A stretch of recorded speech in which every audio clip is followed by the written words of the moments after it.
was guarding this prisoner, and my job was to make sure he kept standing up, but something was wrong with his leg. He was injured, and he kept falling to the ground. And the sergeant in charge would come and tell me to get him up off his feet. So I'd have to pick him up and put him against the wall. And he kept going down. I just have to keep pulling him up and putting him against the wall. And my sergeant came along and he was upset with me for not making him continue to stand. He picked him up and slammed him against the wall several times. And then he left, and when the man went down on the ground again, I noticed blood pouring down from under the sandbag. And so I let him sit, and when I noticed my sergeant coming again, I would tell him quickly to stand up. And I realized that I was supposed to be guarding my unit from this detainee, and at that point I realized I was guarding the detainee from my unit. And I tried hard, but all I could feel was shame. The racism could no longer mask the reality of the occupation. These were people, these were human beings. I've since been plagued by guilt anytime I see an elderly man, like the one who couldn't walk, who we rolled onto a stretcher, told the Iraqi police to take him away. I feel guilt anytime I see a mother with her children, like the one who cried hysterically, the Dom as we forced her from her home. I feel guilt anytime I see a young girl, like the one I grabbed by the arm. Street.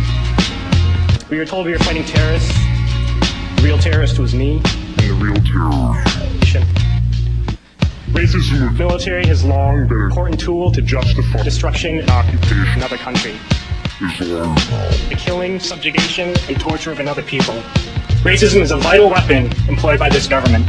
It is a more important weapon than a rifle, a tank, a bomber, or a battleship. It is more destructive than an artillery shell, or a bunker buster, or a Tomahawk missile.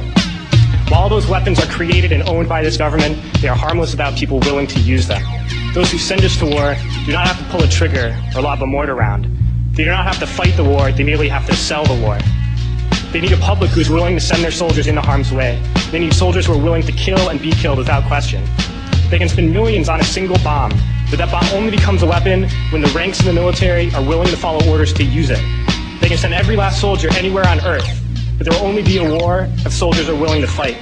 And the ruling class, the billionaires who profit from human suffering, care only about expanding their wealth, controlling the world economy. Understand that their power lies only in their ability to convince us that war, oppression, and exploitation is in our interest.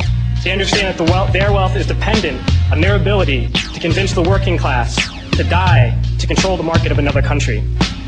And convincing us to kill and die is based on their ability to make us think that we are somehow superior. Soldiers, sailors, Marines, airmen have nothing to gain from this occupation. The vast majority of people living in the U.S. have nothing to gain from this occupation. In fact, not only do we have nothing to gain, but we suffer more because of it. We lose limbs, endure trauma, and give our lives. Our families have to watch flag-draped coffins lowered into the earth.